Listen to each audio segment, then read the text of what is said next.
Assalamualaikum warahmatullahi wabarakatuh. Shalom, Om Swastiastu, Namo Buddhaya, salam kebajikan, salam sejahtera untuk kita semua. Di sini saya akan memperkenalkan diri. Saya Anissa Faradiba dengan NIM 2103298 dengan mata kuliah Manajemen Mutu Produk Pertanian 7C. Nah, yang pertama itu saya akan memaparkan materi yang pertama, yaitu GAP atau yang biasa disebut dengan Good Agricultural Practices. Nah, materi pertama ini saya akan menjelaskan tentang GAP atau Good Agricultural Practices. Ya, singkatannya GAP. Nah, sebelumnya apa itu GAP? GAP itu berdasarkan Pusat Sosial Ekonomi dan Kebijakan Pertanian Kementerian Pertanian RI. GAP adalah sebuah teknis penerapan sistem sertifikasi proses produksi pertanian yang menggunakan teknologi maju, ramah lingkungan, dan berkelanjutan, sehingga produk panen aman dikonsumsi. Kesejahteraan pekerja diperhatikan dan usaha tani memberikan keuntungan ekonomi bagi para petani. GAP telah diterapkan di Indonesia sejak tahun 2003, dimulai dari GAP komoditas sayuran yang secara berangsur mewajibkan semua produk bahan pangan untuk memperdagangkan global memiliki sertifikat GAP. Nah, di sini ada ASEAN GAP. Menekankan terhadap 4 komponen, yaitu yang pertama, keamanan konsumsi pangan. Yang kedua, pengelolaan lingkungan dengan benar. Yang ketiga, keamanan, kesehatan, dan kesejahteraan pekerja lapang. Yang keempat, jaminan kualitas produk dan traceability produk bila diperlukan. Nah, mengapa harus GAP? GAP menuntut para produsen untuk menghasilkan produk yang aman dikonsumsi dengan sustainability atau keberlanjutan, menjamin keselamatan para pekerjanya untuk menghasilkan produk yang benar-benar berkualitas. Dengan menerapkan GAP ini memiliki standar operational procedure atau SOP tertentu, diharapkan agar sistem budaya yang dilakukan memberikan banyak manfaat baik terhadap produk yang dihasilkan. Yang pertama ada Good Agricultural Practices atau yang disingkat dengan GAP. GAP ini serangkaian dan pedoman prinsip yang dirancang untuk memastikan produksi pertanian yang berkelanjutan dan aman. Praktik ini melibatkan berbagai aspek pertanian, termasuk budidaya tanaman, manajemen ternak, dan pengolahan pertanian secara keseluruhan. Tujuan utama dari GAP ini untuk meningkatkan keberlanjutan lingkungan, meningkatkan keamanan pangan, dan meningkatkan kualitas produk pertanian.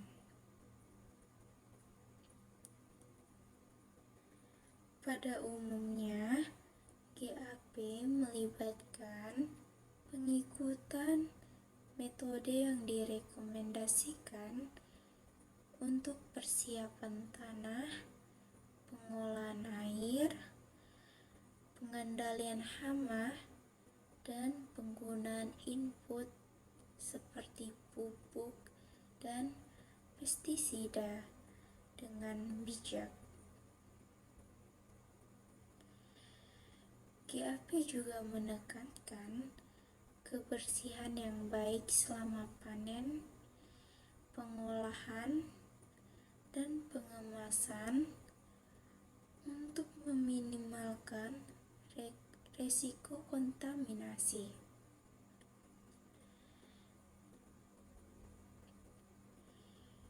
Implementasi GAP ini membantu petani mengoptimalkan produktivitas sambil meminimalkan dampak negatif pada lingkungan yang memastikan bahwa produk akhir memenuhi standar kualitas dan keamanan yang tinggi.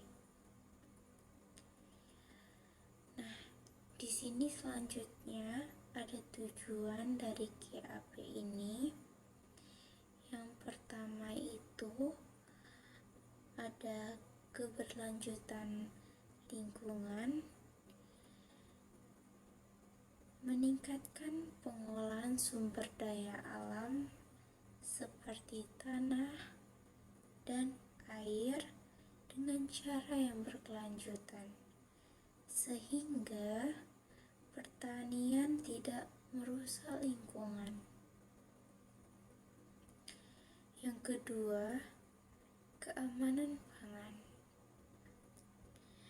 Menjamin produksi pangan yang aman dan bersih dengan mengurangi resiko kontaminasi dan dari bahan kimia yang berbahaya, mikroba patogen, atau zat pencemar lainnya.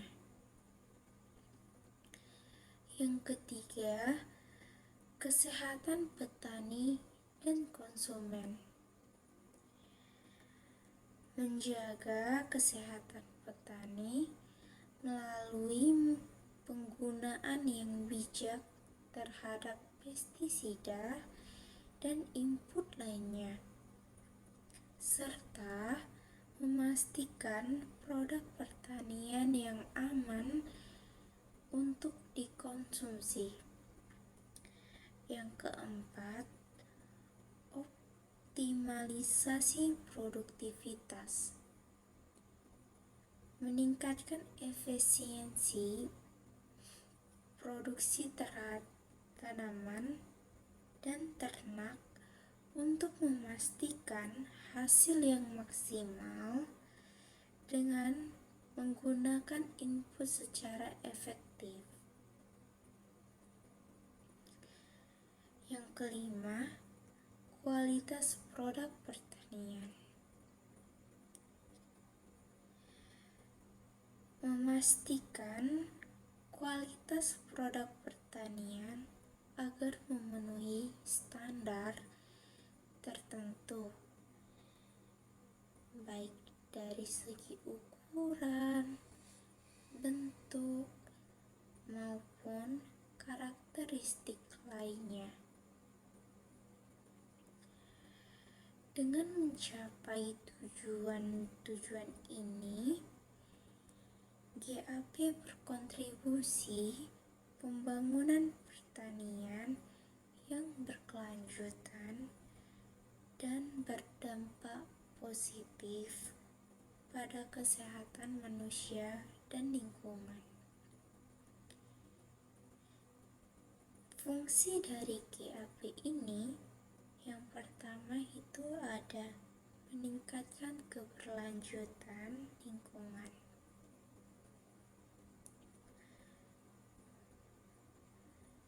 GAP membantu melestarikan dan meningkatkan keseimbangan ekosistem pertanian dengan mempromosikan praktek-praktek yang ramah lingkungan, seperti pengolahan air dan tanah yang berkelanjutan. Yang kedua, menjaga keamanan pangan. Dengan menerapkan GAP, risiko kontaminasi mikroba, residu pestisida, dan zat berbahaya lainnya yang diminimalkan, yang pada gilirannya menjaga keamanan pangan dan kesehatan konsumen. Yang ketiga, optimalisasi produktivitas. GAP membantu petani mengadopsi teknik dan strategi terbaik untuk meningkatkan hasil pertanian tanpa merugikan lingkungan,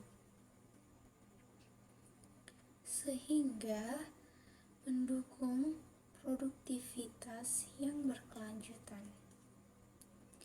Yang keempat, ada peningkatan kualitas produk. Praktek GAP ini membantu menjaga kualitas dan integritas produk pertanian, termasuk ukuran, warna, dan rasa, sehingga memenuhi standar pasar dan kebutuhan konsumen. Yang kelima, perlindungan pertanian. Melalui pemahaman dan penerapan praktik-praktik yang aman dan berkelanjutan, GAP ini dapat melindungi kesehatan dan keselamatan petani dari risiko yang terkait dengan penggunaan pestisida dan proses pertanian lainnya. Yang keenam, ada peningkatan akses pasar. Produk pertanian yang mematuhi GAP memiliki potensi untuk lebih mudah diterima di pasar lokal maupun internasional karena memenuhi standar keamanan dan kualitas yang tinggi.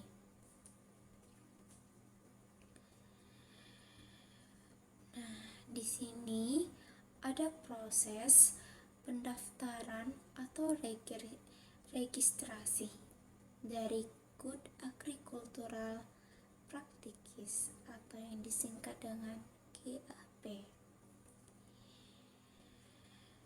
Proses pendaftaran atau registrasinya dapat bervariasi tergantung pada negara atau wilayah tertentu. Secara umum, berikut adalah langkah-langkah yang memungkinkan dan diperlukan. Langkah pertama itu ada ketahui persyaratan lokal. Nah, di sini kita mencari informasi tentang persyaratan dan pedoman GAP yang berlaku di wilayah kita. Ini mungkin melibatkan badan pemerintahan, lembaga sertifikasi, atau organisasi pertanian setempat. Yang kedua itu ada persiapan dokumentasi. Di sini kita akan mempersiapkan dokumentasi yang diperlukan seperti rencana manajemen risiko, catatan penggunaan pestisida, dan dokumentasi yang menunjukkan kepatuhan Anda terhadap praktek GAP. Yang ketiga ini, hubungi otoritas terkait. Kita akan menghubungi lembaga atau otoritas yang bertanggung jawab atas sertifikasi atau registrasi GAP di wilayah kita. Mereka dapat memberikan panduan lebih lanjut tentang proses pendaftaran. Yang keempat, ikuti pelatihan. Beberapa wilayah mungkin menawarkan pelatihan. Pelatihan ini pelatihan khusus ya, tentang praktek GAP. Mengikuti pelatihan ini dapat membantu Anda untuk memahami persyaratan dengan lebih baik. Yang kelima ini ada audit dan inspeksi. Beberapa program GAP melibatkan proses audit atau inspeksi di lapangan untuk memastikan kepatuhan Anda terhadap praktek yang telah ditetapkan. Persiapkan pertemuan ini dengan dokumentasi yang relevan. Yang keenam, di sini ada pembayaran biaya ya. Ada kemungkinan Anda harus membayar biaya untuk mendapatkan sertifikasi GAP. Pastikan Anda memahami struktur biaya dan prosedur pembayaran. Yang ketujuh ini ada perbarui secara berkala. Nah, sertifikasi GAP ini seringkali memerlukan pembaruan secara berkala. Pastikan untuk memahami kewajiban pembaruan dan menjaganya agar sertifikasi Anda tetap berlaku.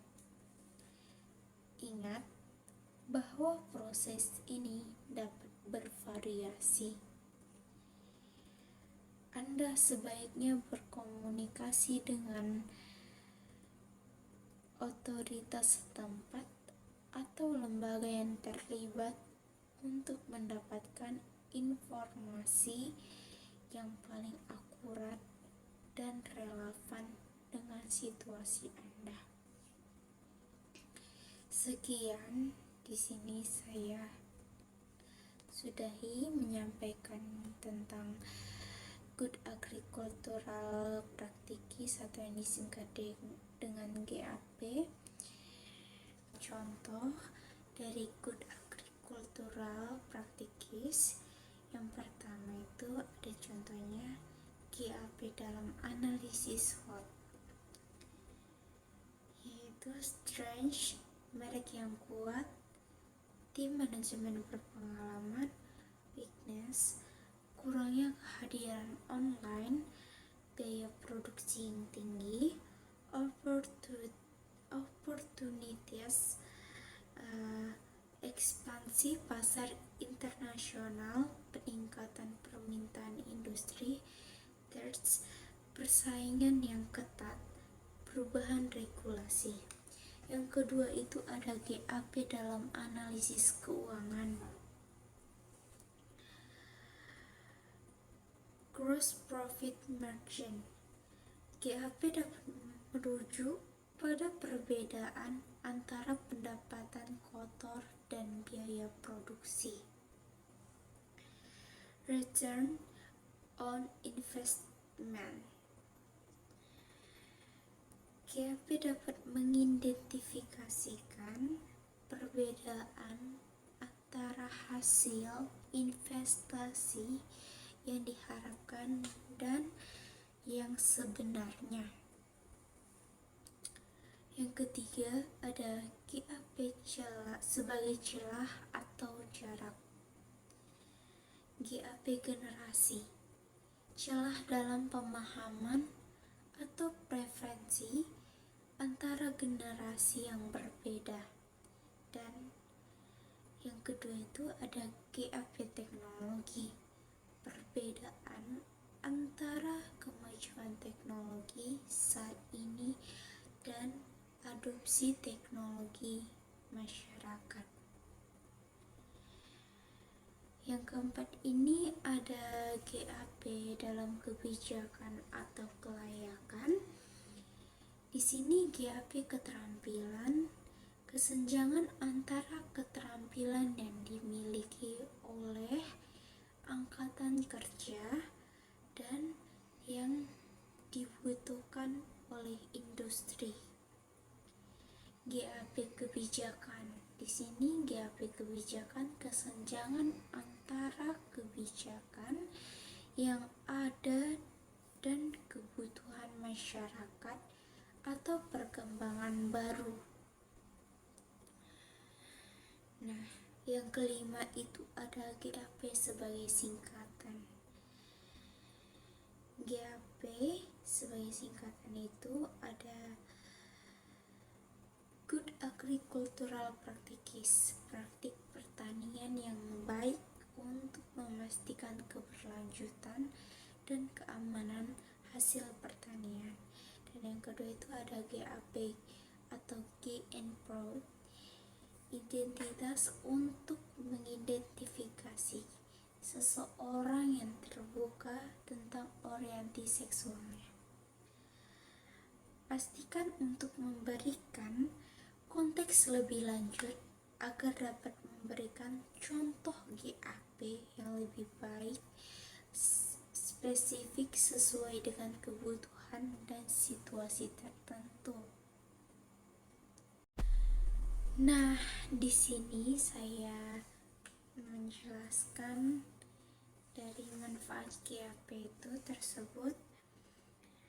Di sini ada manfaat GAP yang merujuk pada berbagai hal tergantung pada konteksnya yang juga bervariasi. Berikut beberapa contoh manfaat yang mungkin terkait dengan GAP. Yang pertama itu ada GAP analisis dalam bisnis. Manfaatnya identifikasi kekurangan atau perbedaan antara kinerja aktual dan yang diinginkan, memberikan landasan untuk perbaikan dan pengembangan strategi bisnis. Yang kedua itu ada GAP dalam pertanian. Manfaatnya untuk meningkatkan kualitas dan keamanan hasil pertanian, memastikan praktik pertanian berkelanjutan dan memenuhi standar keamanan pangan. Yang ketiga, ada GAP dalam budaya dan komunikasi. Manfaatnya, memahami perbedaan antara generasi dapat meningkatkan komunikasi dan kerjasama di tempat kerja atau dalam lingkungan sosial, menciptakan lingkungan yang lebih inklusif. Nah, di sini yang keempat ada GAP teknologi. Manfaatnya, mengidentifikasikan perbedaan antara kemajuan teknologi dan adopsi teknologi oleh masyarakat, membantu perusahaan dan pengembangan untuk mengembangkan solusi yang lebih sesuai dengan kebutuhan pasar. Yang kelima itu ada gender pay gap, GAP. Manfaatnya itu ada menilai kesenjangan gaji antara pria dan wanita, dapat membantu mendorong kesetaraan gaji, mendukung kebijakan yang adil di tempat kerja. Yang keenam itu ada educational achievement GAP. Manfaatnya itu ada memahami perbedaan pencapaian pendidikan antara kelompok, memungkinkan pengembangan strategi untuk mengatasi ketidaksetaraan pendidikan.